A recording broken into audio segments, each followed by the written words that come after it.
Comunal temblor de magnitud 8,9 abre grietas a su paso en casas, negocios y barrios densamente poblados. El vídeo muestra las imágenes de la devastación. Minutos después, una ola gigante invade la costa nororiental. El tsunami arrasa el aeropuerto de Sendai y la gente huye despavorida para ponerse a salvo.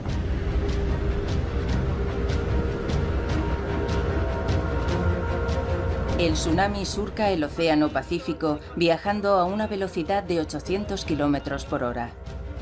Hawái se prepara para el impacto y advierte a la población para que se desplace. La oleada solo tiene 1 metro de altura, pero la alarma es que el tsunami haya crecido al alcanzar la costa occidental de Estados Unidos. Desde Seattle hasta San Diego, los habitantes están sobre aviso. Los informes indican que en Japón el terremoto ha causado miles de víctimas mortales. Los daños en Estados Unidos son escasos, pero se está gestando un megaterremoto, al menos igual de potente. El próximo tsunami que golpee Japón podría comenzar con un gran terremoto justo frente a la costa de Estados Unidos. Dejará mudo al mundo. Será mucho peor que la catástrofe del Katrina. Hablamos de algo que es decenas de miles de veces más potente que cualquier terremoto que hayamos visto. ¿Empieza el desafío para predecir cuándo se producirá? No me sorprendería que pasara la semana que viene. ¿Y qué potencia alcanzará la ola de destrucción?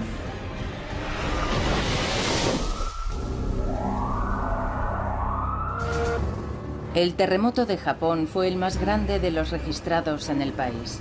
Pero en los últimos 10 años ha habido terremotos igual de destructivos por todo el planeta.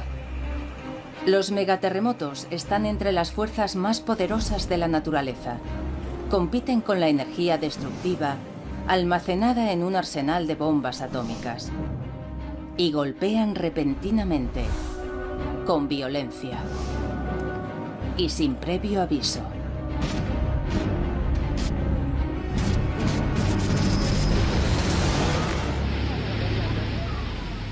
En 2004, un megaterremoto desencadenó en Sumatra un monstruo que mató a más de 250.000 de personas.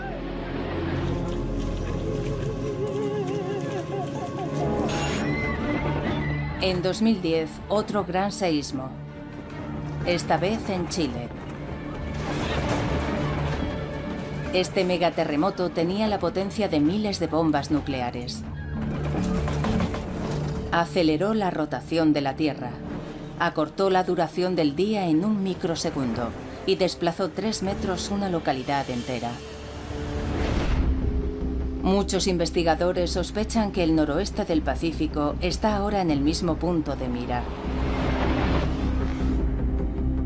3 grandes ciudades, Vancouver en la Columbia Británica, Seattle en Washington y Portland en Oregón, y 10 millones de personas se sitúan justo en la zona de peligro.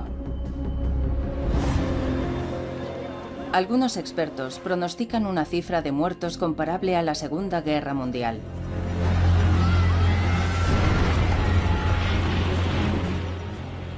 En la que murieron hasta 4 de cada 1000 personas.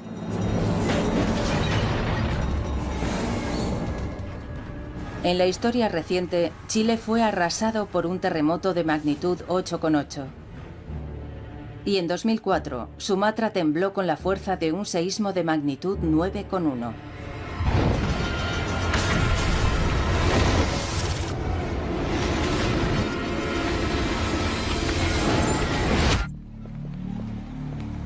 Los investigadores piensan que la amenaza de un megaterremoto es real.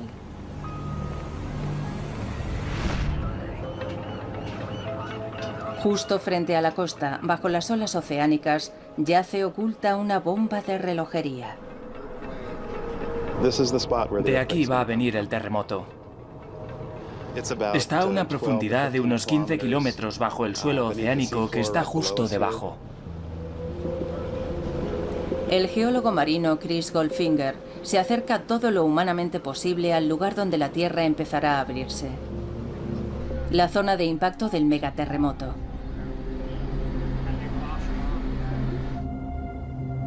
Preferimos creer que la tierra bajo nuestros pies es sólida. Pero fíjense bien, la corteza en realidad está formada por alrededor de una docena de placas que se desplazan, se extienden y friccionan entre sí a lo largo de las líneas de falla. Así es como se gestan los grandes terremotos. En Cascadia, una de las placas del Pacífico llamada Juan de Fuca converge con la norteamericana y se hunde por debajo de ella. Es una franja especial llamada zona de subducción. Un megaterremoto se forma cuando dos placas se quedan enganchadas, aumenta la presión y al final se liberan con furia. Los investigadores no pueden mirar en el interior de la Tierra y observar las placas, pero los instrumentos de alta tecnología dibujan un panorama de catástrofe inminente. Una cámara submarina graba imágenes del lugar donde ambas placas están en contacto, a unos 100 kilómetros de la costa. El vídeo apenas revela señales de alarma, pero Goldfinger ve fuerzas descomunales y peligrosas en acción. Bien, vamos a sacarlo. El sonar detecta lo invisible para la cámara.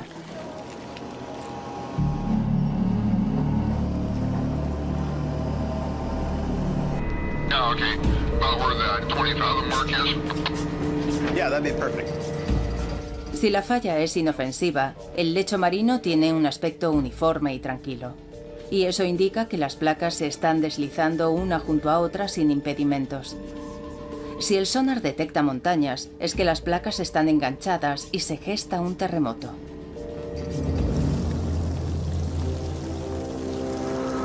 El mapa del sonar es claro.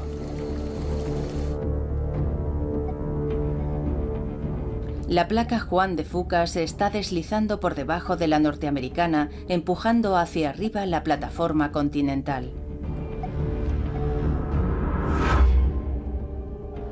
Pero no están deslizándose sin rozarse. Están atascadas en una colisión. La placa norteamericana se está arqueando debido a la presión de la placa oceánica y en algún momento se liberará de repente con una tremenda sacudida.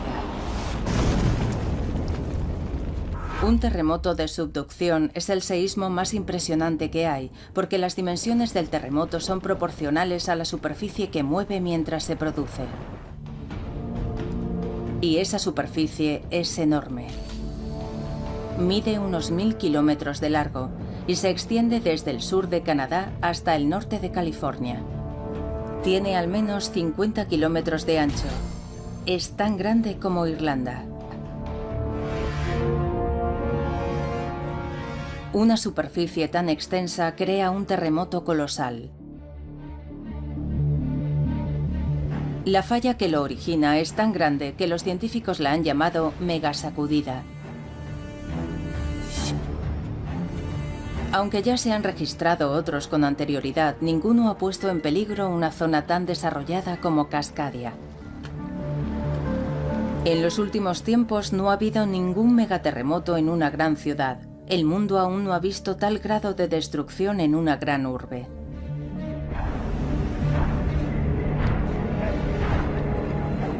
Debido al tamaño de la falla, los tremendos temblores pueden durar hasta 5 minutos.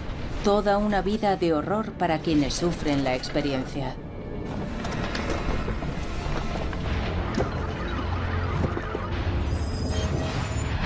Los terremotos en zonas de subducción son diferentes porque tardan mucho más en romper debido a que la fractura abarca una extensa zona. La amenaza es siniestra y plantea una duda terrorífica. ¿Cuándo golpeará la megasacudida?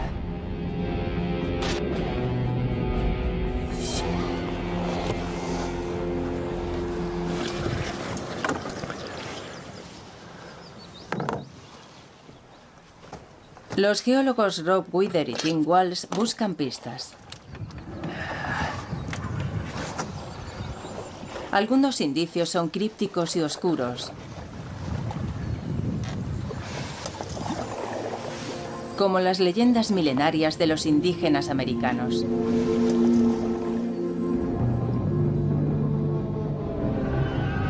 Hablan de una batalla campal entre dos criaturas míticas, el ave del trueno y la ballena.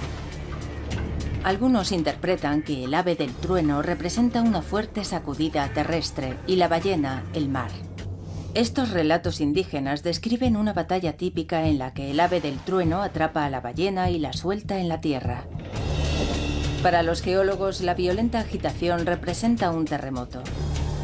Las leyendas también insinúan que la agitación hizo que el mar invadiera la tierra.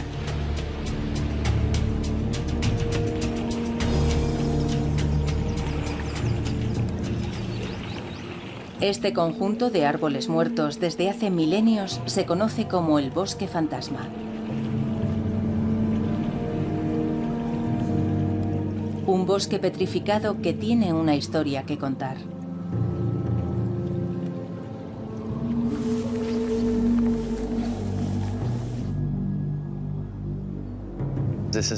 Este bosque que tenemos detrás era un bosque sano, exuberante, repleto de cedro rojo del Pacífico y pícea de Sitka. Los investigadores sospechan que hubo un terremoto colosal, el terreno se hundió, la marea lo invadió todo y se formó un pantano que ahogó los árboles.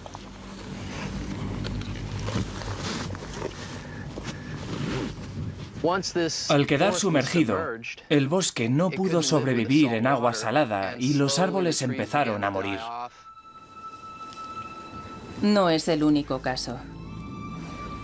En Alaska, un terremoto causó la muerte de un bosque en 1964. La sacudida de magnitud 9,2 fue de las mayores registradas en la historia. Hizo que la costa se hundiera y el mar invadiera el terreno, igual que en Cascadia. Sería una asombrosa coincidencia que le hubiera causado otra cosa que no fuera un gran terremoto, como los que hemos visto.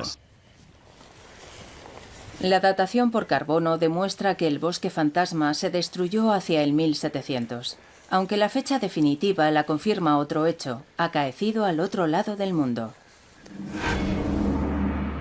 En Japón. Y que también causó una gran inundación. El reciente tsunami de Japón no ha sido el primero en golpear el litoral japonés. Surgidas de la nada, unas olas gigantescas alcanzaron violentamente la costa. Ocurrió el 27 de enero de 1700, en la época en que murieron los árboles de Cascadia. Apuntaba a Cascadia como el lugar donde se había formado el tsunami. Las piezas encajaban. En enero de 1700 había tenido lugar un terremoto colosal que había hundido la costa y anegado los bosques.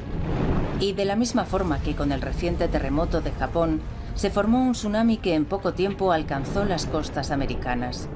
El terremoto de Cascadia también había generado un tsunami tan potente como para inundar las tierras de los desprevenidos campesinos a miles de kilómetros. Tuvo que ser un terremoto de magnitud 9 o 9,1. Es decir, tuvo que romperse toda la zona de subducción de Cascadia, de un extremo a otro, y eso es una distancia de unos 1000 kilómetros. Los megaterremotos han azotado Cascadia en un pasado reciente. ¿Cuándo golpeará el siguiente?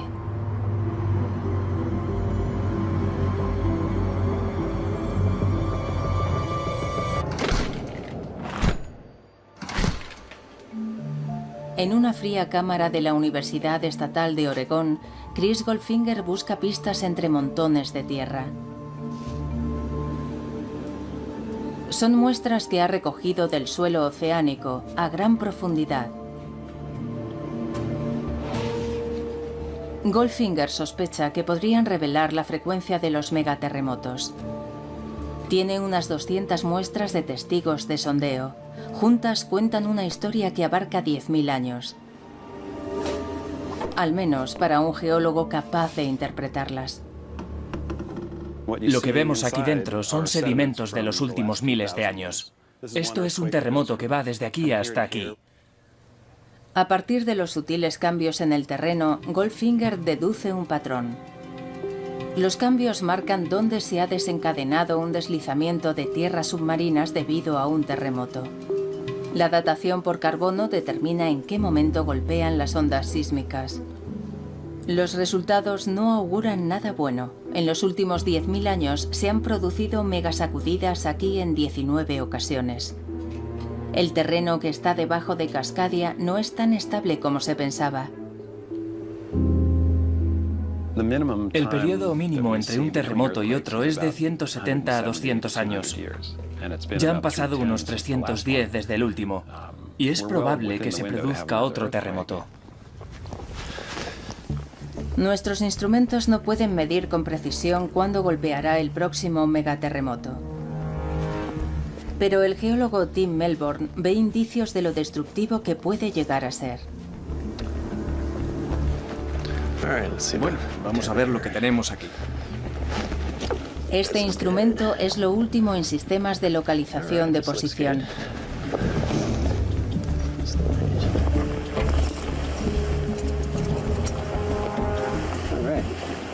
Están las 5 luces encendidas.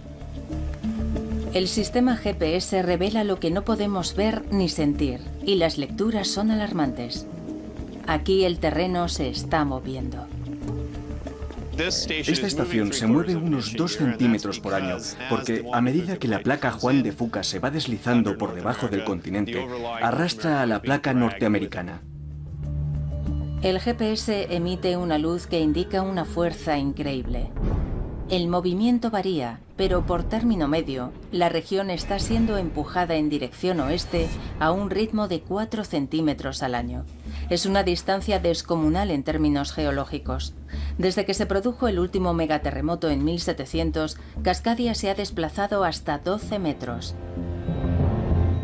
Y también vemos en el GPS que la línea de costa se mueve a mayor velocidad que el terreno que está más al interior, y eso hace que la placa norteamericana se abombe. Una franja de unos 1000 kilómetros se está comprimiendo. La corteza se está comprimiendo, como un muelle. Cuando la falla que provoca toda esa compresión rompe, se produce el terremoto, el muelle salta y todo sale disparado. La zona atrapada entre las placas se libera y de repente y sin avisar, un terreno del tamaño de Irlanda se levanta bruscamente más de 10 metros. Tanto la tierra como el agua del mar se estremecen y agitan con una furia colosal.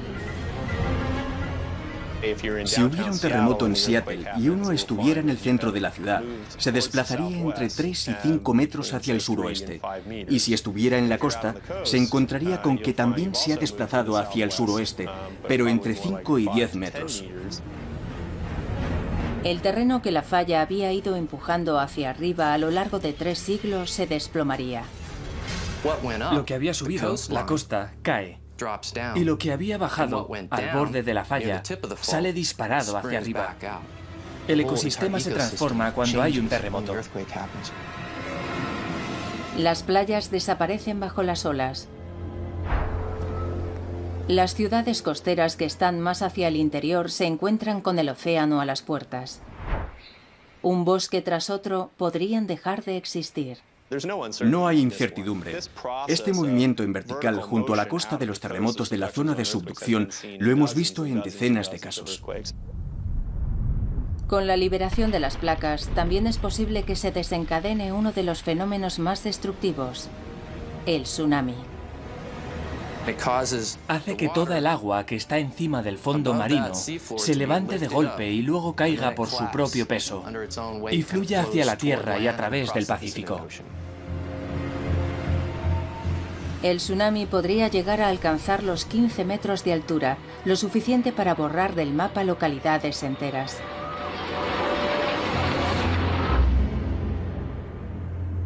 La falla tectónica de Cascadia empieza a revelar las fuerzas titánicas que están en liza. Pero queda una duda. ¿A qué distancia de las áreas metropolitanas se está moviendo la falla y genera las ondas sísmicas? Algo muy preocupante es que el megaterremoto se desencadene a menos de 150 kilómetros de Seattle, la ciudad más importante de la región. Ahora, nuevos indicios demuestran que puede golpear mucho más cerca incluso.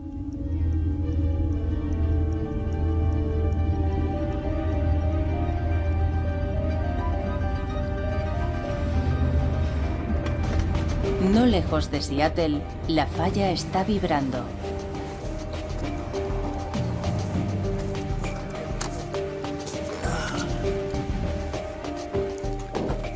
Los cambios no son tan repentinos como los de un terremoto normal. Son muy lentos. Esta falla que a todos nos preocupa tanto no es algo muerto e inanimado. En realidad es algo que está muy vivo. Unos 80 kilómetros hacia el interior desde la costa, las placas de Norteamérica y Juan de Fuca friccionan entre sí. Melbourne hace un seguimiento de los temblores en un instrumento subterráneo que registra los movimientos de la falla. Rex, hay que poner esto abajo, en la arena. Manténlo derecho y pégalo en el registrador de datos. Así podemos ver, minuto a minuto, dónde se está moviendo la falla de Cascadia y cuánto se ha desplazado en las últimas 12 horas. La falla no se mueve todos los días, sino a breves intervalos de 14 meses. Los cambios son los primeros movimientos sísmicos que los expertos han aprendido a predecir aquí. Y llegan como un reloj cada 14 meses. En el laboratorio de Melbourne, en la Universidad Central Washington, se vierten los datos de todos los instrumentos repartidos por el estado. Melbourne los analiza por dos motivos: las señales de un episodio más grave y lo cerca que se sienten los temblores en Seattle.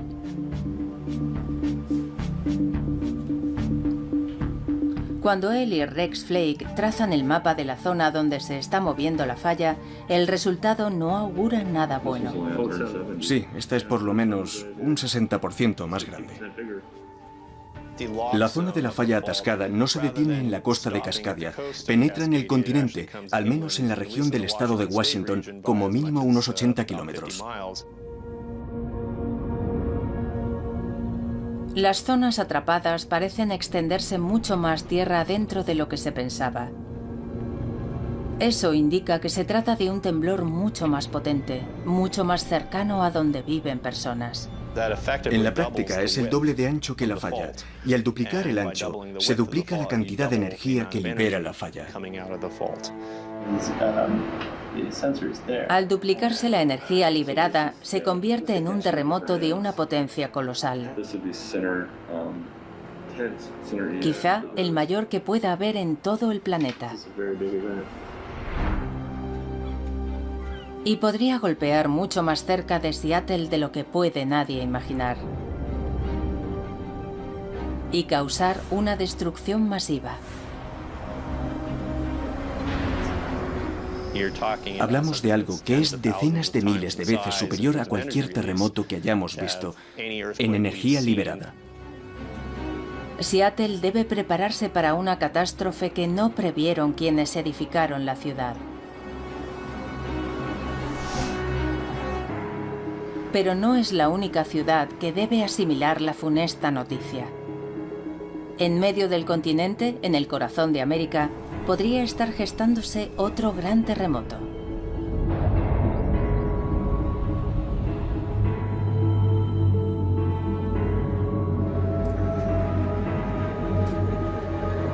Memphis, Tennessee, está muy alejada del paisaje sísmico tradicional. Sin embargo, aquí la tierra puede temblar con una fuerza capaz de detener el curso del poderoso río Mississippi. Eso fue lo que presenciaron con absoluta perplejidad los primeros colonos en 1811. En diciembre comenzó el temblor. Y continuó de manera intermitente durante meses. Hubo 3 o 4 terremotos muy grandes y también varios miles de réplicas. Los relatos de los testigos describen tremendos temblores que derriban árboles y chimeneas en un área de 100.000 kilómetros cuadrados, el tamaño de Islandia. Pero en el epicentro, las escenas son apocalípticas. Cuentan que se abrieron grietas enormes y que de la tierra salían propulsados chorros de arena y agua y que alcanzaban hasta 10 metros de altura.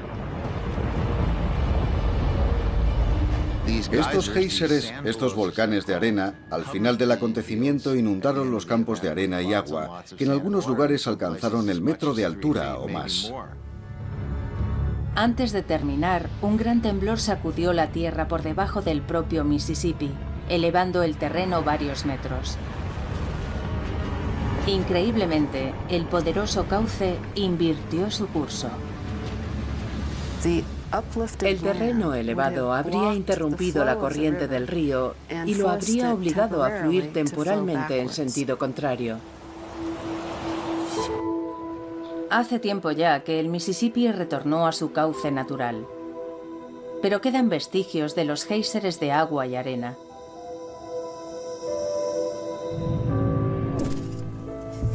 Las excavaciones de estos géiseres y la búsqueda de fallas ocultas ponen al descubierto lo que sucedió aquí y lo que puede ocurrir en Memphis.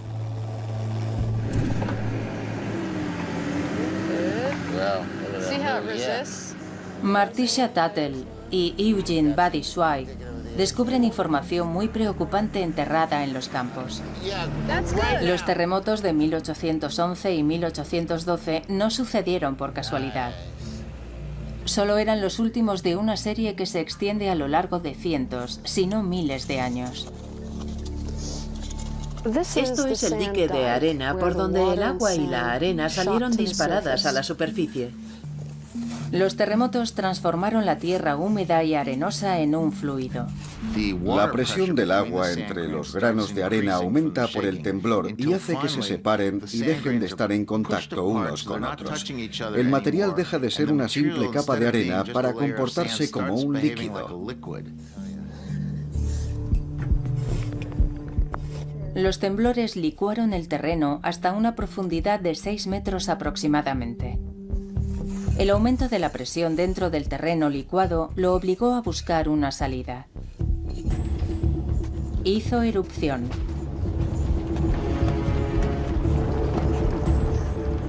Pero no todos los volcanes de arena datan de 1811 y 12. Muchos erupcionaron anteriormente, lo que revela un patrón de sacudidas aquí, en el centro del continente. Los más antiguos se concentran en torno a los años 1450 y 900 después de Cristo, y hay algunos más antiguos aún. Cada 500 años parece ser que ha habido también un gran terremoto, en realidad una sucesión de terremotos. En una región donde apenas existe otra actividad sísmica, a miles de kilómetros del borde de la plataforma continental, esta repetición cada 500 años ha convulsionado el campo de la ciencia que estudia los terremotos.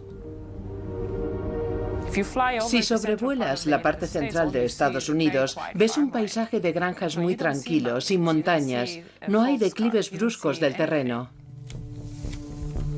¿Qué fuerzas ocultas generan estos terremotos? Beatriz Magnani, de la Universidad de Memphis, intenta descubrirlas. Cuando no hay fallas visibles en la superficie, Magnani enseña a sus alumnos a buscar fracturas subterráneas. Hemos descubierto una nueva falla, nadie conocía su existencia y está situada justo aquí. Ahora la clave está en saber cuándo fue la última vez que esta falla se movió. No lejos de Memphis, el equipo ha salido en busca de fallas, principalmente con un aparato de rayos X. Listos para empezar.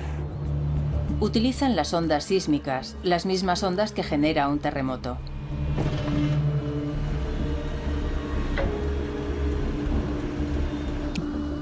Las ondas rebotan contra el sedimento que hay abajo y retornan, y son recogidas por unos dispositivos de escucha llamados geófonos. Los datos registrados revelan la existencia no de una falla, sino de muchas. Nos encontramos con que hay múltiples fallas que están ocultas bajo los sedimentos del río Mississippi. Es un fenómeno fuera de lo común que los geólogos todavía se afanan en comprender. Como una alfombra gastada, el territorio continental norteamericano tiene una zona débil. Hace miles de millones de años, el continente empezó a fragmentarse. No prosperó, pero el desgarro nunca terminó de cerrarse y dejó una fisura. La grieta se sitúa ahora como una cicatriz en medio del continente y atravesando esta fisura encontramos enormes fallas. Se piensa que estas fallas se están reactivando ahora, 500 millones de años después. Los científicos aún no saben por qué las fallas se mueven y generan terremotos, pero cuando tiene lugar uno, puede desencadenar otro en las proximidades. Seguramente por eso, en lugar de haber un solo terremoto en 1811 y en 1812, en realidad hubo múltiples episodios, porque hay tantas fallas fragmentándose en esta zona que cuando una grande se rompe tiene que amoldarse a las demás. Los constructores de Memphis nunca lo supieron, pero habían edificado su ciudad muy cerca de un importante sistema de fallas.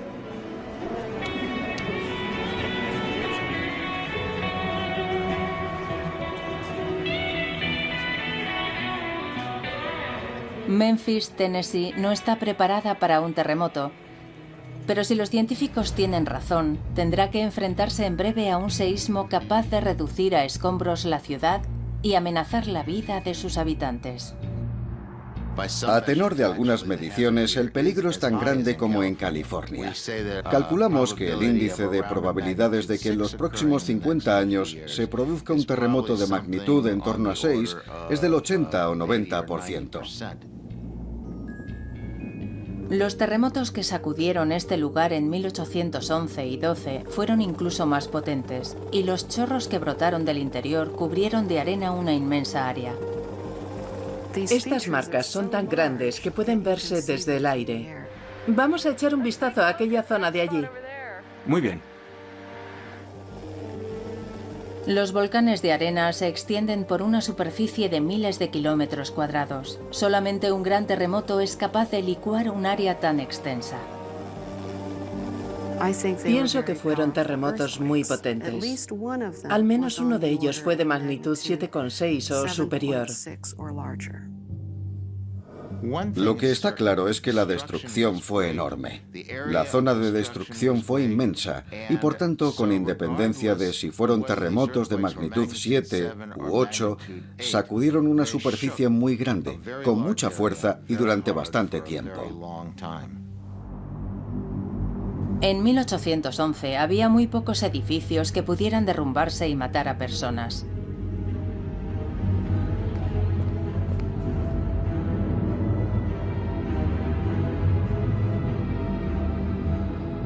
Pero hace muy poco hemos sido testigos de lo que puede suceder cuando un potente terremoto sacude una ciudad desprevenida.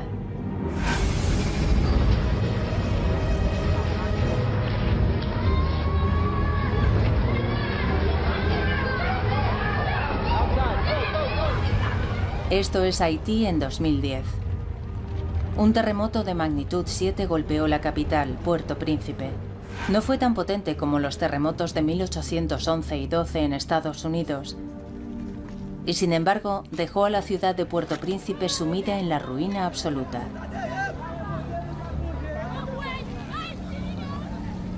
Murieron más de 200.000 personas.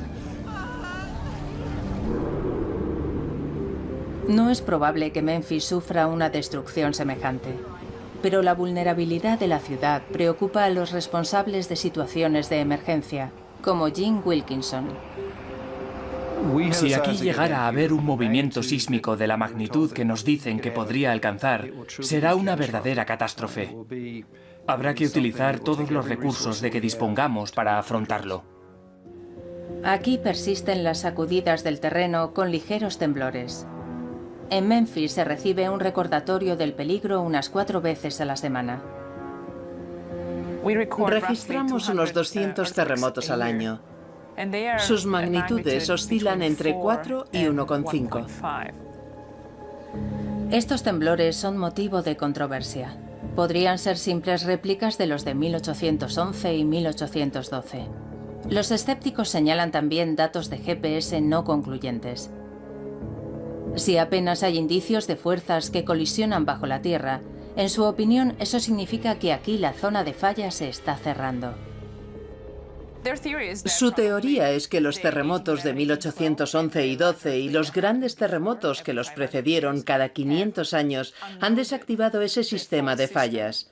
No deberíamos esperar otro terremoto hasta dentro de unos 10.000 años. Beatriz Magnani está entre los que piensan que el peligro existe. Debemos seguir vigilando la zona sísmica, porque es el mismo sistema de fallas que se ha venido rompiendo en los últimos 5.000 años. Y solo hace falta una.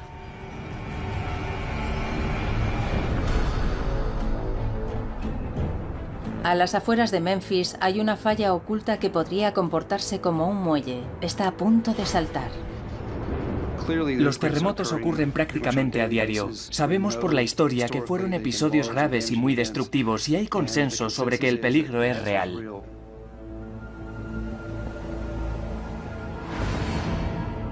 $3.000 kilómetros al noroeste, en Cascadia, no hay controversia. Aquí el tiempo ya ha empezado a correr. Los científicos intentan determinar si las ciudades superarán la sacudida de un megaterremoto. Si hubiera un seísmo semejante aquí, sería el primero de la historia que golpea una gran ciudad de Estados Unidos. Resulta que nunca hemos tenido un terremoto tan fuerte cerca de edificios tan altos. Tom Heaton, del Instituto de Tecnología de California, y Kim Olsen, de la Universidad Estatal de San Diego, han estudiado cada uno por su cuenta cómo afectaría un megaterremoto a Cascadia. En el modelo tridimensional de Olsen, toda la región sufre una brusca agitación. Aparece coloreado de amarillo y verde. Es un fenómeno observado en muchos terremotos. El terreno se agita de un lado a otro muy deprisa. Con una vibración tan rápida, los edificios de ladrillo sin reforzar tienden a derrumbarse. Son edificios que suelen terminar en escombros, matando a las personas que están dentro.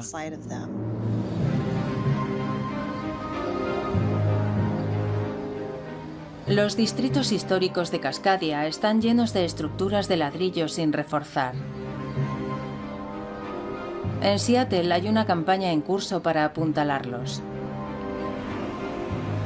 El ingeniero de estructuras John Hooper ha trabajado en muchos de estos proyectos. Desde 1970, cuando haces un cambio sustancial en un edificio, debes mejorarlo en términos de prevención de seísmos. Miles de edificios han sido adaptados. Pero la mayoría de las estructuras antiguas no se han reforzado y podrían venirse abajo. En Portland, la más antigua de las grandes ciudades de la región, se considera que prácticamente todos los edificios históricos corren peligro. Luego está el riesgo adicional del terremoto, su duración. En el modelo de Olsen, la sacudida dura más de 5 minutos. Tantos temblores no solo harán que se derrumben los edificios de ladrillo, sino que además el terreno se licúe, las autopistas se resquebrajen y los puentes se vengan abajo. Ante una deformación permanente del terreno, los edificios o estructuras que hay encima pueden resultar gravemente dañados. Yumei Wang vigila las amenazas geológicas que se ciernen sobre Oregón. Cree que se producirá un megaterremoto en Cascadia que licuará el terreno a lo largo de los cauces fluviales, interrumpiendo el suministro de energía y combustible en todo el estado. Los tanques de almacenamiento de combustible probablemente vaciarán su vital contenido en el río y las líneas de alta tensión se caerán. Aquí el terreno podría agrietarse y separarse unos 8 metros arrastrando las torres.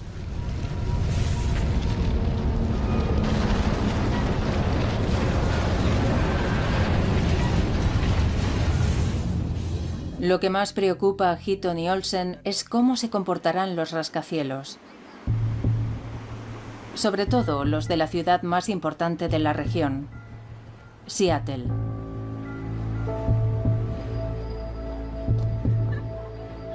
Los rascacielos se construyen para que sean flexibles, cualidad que debería permitirles mantenerse en pie tras un terremoto.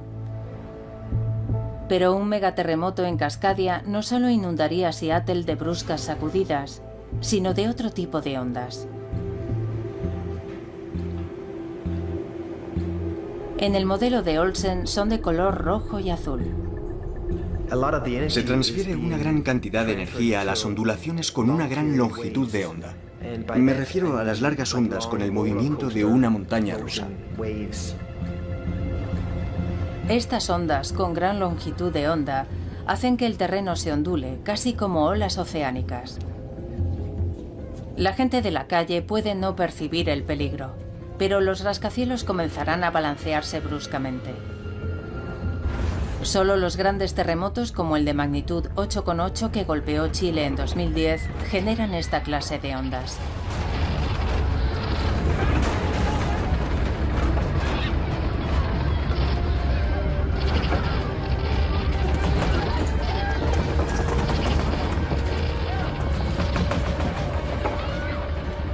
Estas ondas pueden ser especialmente peligrosas en Seattle, porque la ciudad está asentada en suelos profundos que atrapan la energía sísmica. Amplifica esos movimientos lentos de la Tierra. Hace que sean mayores y que duren más tiempo.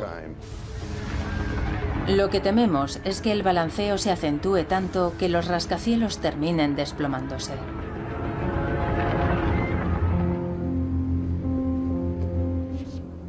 Tom Heaton ha hecho los cálculos una y otra vez, y sus conclusiones son preocupantes. Si la parte superior del edificio oscila más de unos 90 centímetros con respecto a su base, empezarán a verse algunos daños permanentes. Y es posible que lo veamos derrumbarse. Heaton cree que hay muchos edificios de 10 o más plantas que peligran. John Hooper reconoce que algunos rascacielos podrían caer, pero asegura que no la mayoría.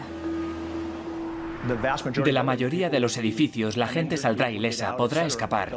Los que podrían verse afectados por un episodio así en Cascadia son menos de 10 en el horizonte urbano. Aún así, miles de personas viven y trabajan en estos edificios. Ellos y millones más podrían sufrir en breve una de las peores catástrofes naturales que han golpeado a Estados Unidos. El efecto no será solo en Seattle. Podría ir desde Vancouver, todo hacia el sur hasta el norte de California.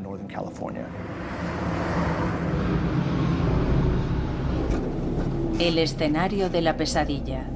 El terremoto estalla una tarde soleada entre semana, en pleno verano.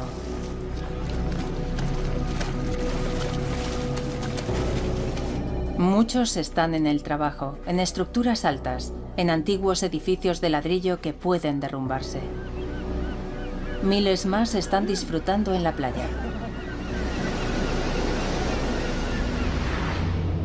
Justo frente a la costa del norte de California, de repente se desata el megaterremoto. La ruptura comienza en un extremo de la falla rasgando como una cremallera. Avanza a unos 3 kilómetros por segundo. Al salir disparada hacia arriba, la placa norteamericana genera un tsunami. A 1000 kilómetros por hora, tardará 4 horas en alcanzar Hawái. Y 8 en inundar Japón.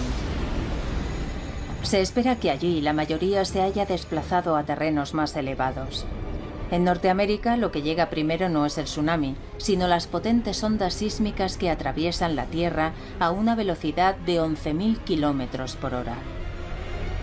Ocurrirá sin previo aviso. La gente sabrá que el terremoto golpea cuando la Tierra empiece a temblar. Va a dejar sin palabras a todo el mundo. La Tierra va a temblar con una fuerza que nadie ha sentido antes. Los puentes se vienen abajo. El suelo se hunde. En menos de 2 minutos, las primeras olas llegan a Portland, Oregón.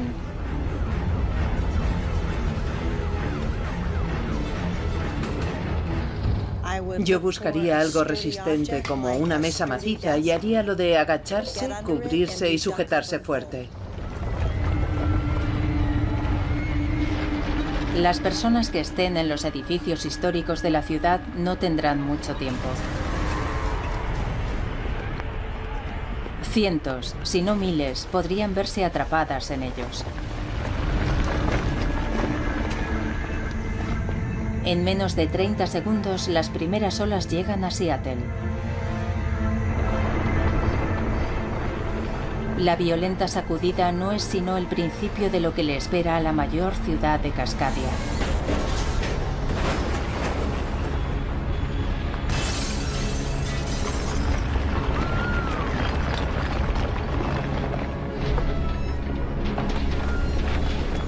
Puede que uno solo disponga de medio minuto desde que percibe el temblor de baja intensidad hasta que las sacudidas empiezan a superarlo.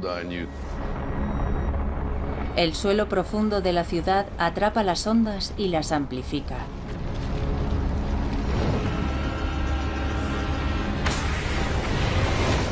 Si estás en un edificio alto, notas que empieza un tambaleo enérgico.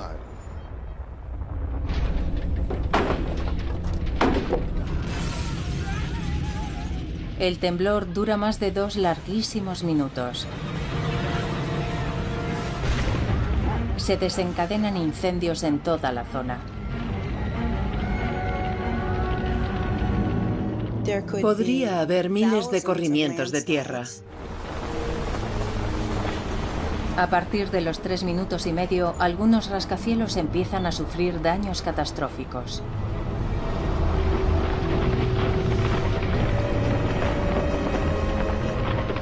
En la mayoría de los edificios de acero empezarán a fracturarse las soldaduras. En el caso del hormigón empezarán a abrirse grietas en ese material. Uno o más podrían desplomarse.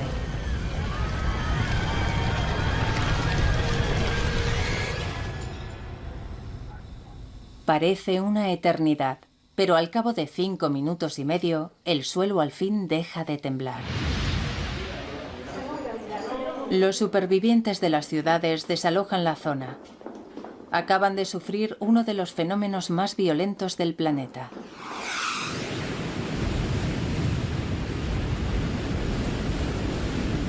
Pero para los que están en la costa, lo peor aún no ha llegado. Si están en una zona baja costera, deben dirigirse al interior. A los 20 minutos de haber cesado el temblor, la primera ola monstruosa golpea Oregón.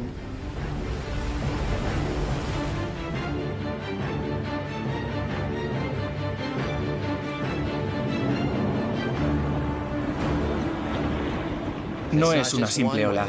Es una sucesión de olas que seguirán llegando durante muchas horas, incluso un día.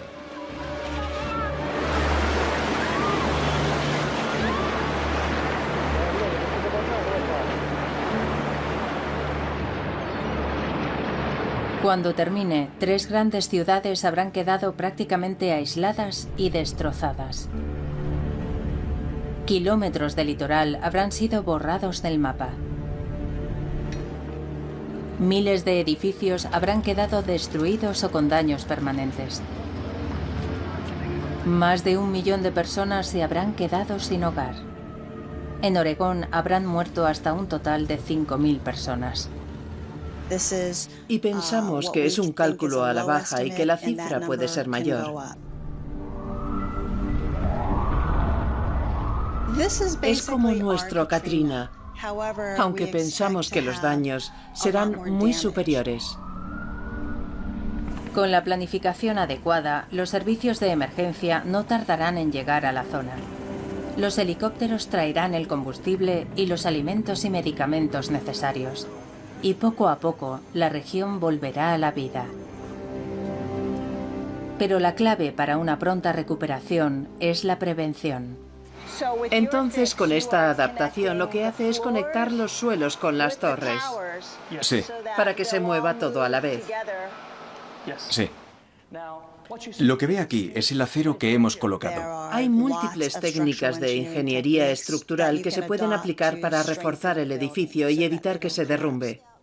Cientos de personas trabajan en este laboratorio de la Universidad Estatal de Portland. Piensan que se hubiera derrumbado en un megaterremoto en Cascadia. Si se hace la adaptación adecuada, este edificio se comportará mucho mejor que un edificio normal. Estados Unidos es un país resistente. Después de sufrir catástrofes como la del Katrina o los atentados del World Trade Center, fuimos capaces de recuperarnos y después de un terremoto en Cascadia, sabremos recuperarnos. Hoy, un día cualquiera de verano, Cascadia es la imagen de la tranquilidad, completamente ajena al peligro que acecha en el fondo del mar y en las profundidades de sus majestuosos volcanes. Portland,